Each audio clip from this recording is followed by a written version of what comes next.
Sri Lanka economic crisis aided in the violent protests amid curfew, politicians' homes set afire. Tense situation in Negombo.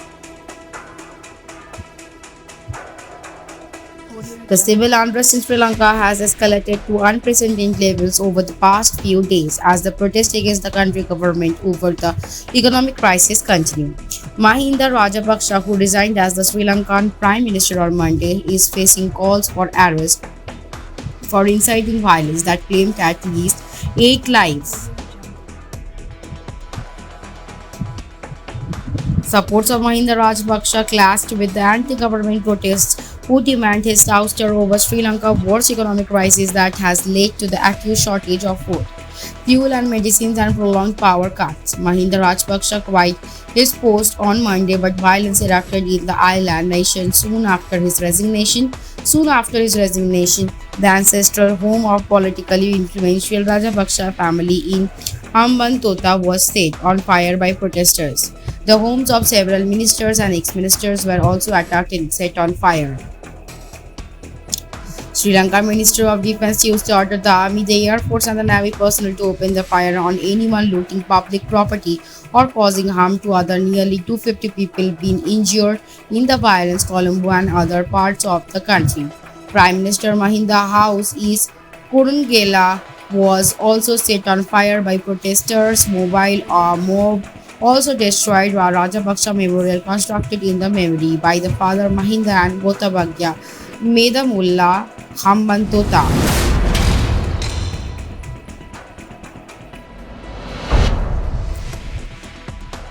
Delhi High Court verdict on criminalizing martial rape today.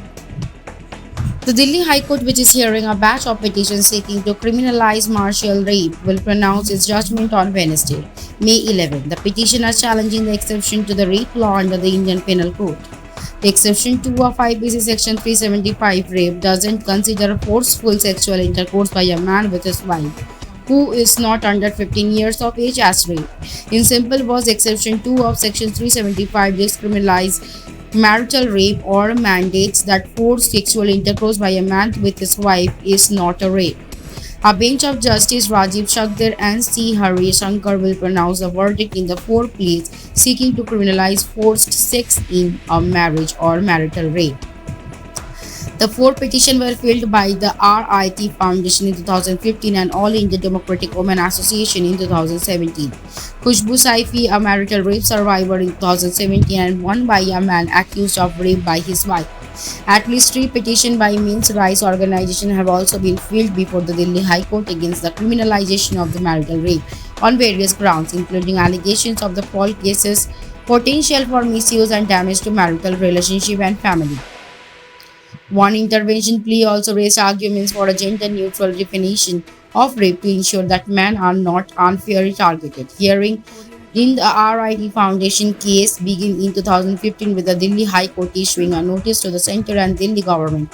In 2016, the centre filed an affidavit taking the stand that martial rape cannot be criminalized as it would have a negative impact on the Indian society. The lawyer for the RIT Foundation, Colin Gonsalves, had raised the violation of the right to dignity. The case remained adjourned for over 3 years and the hearing finally resumed in December 2021.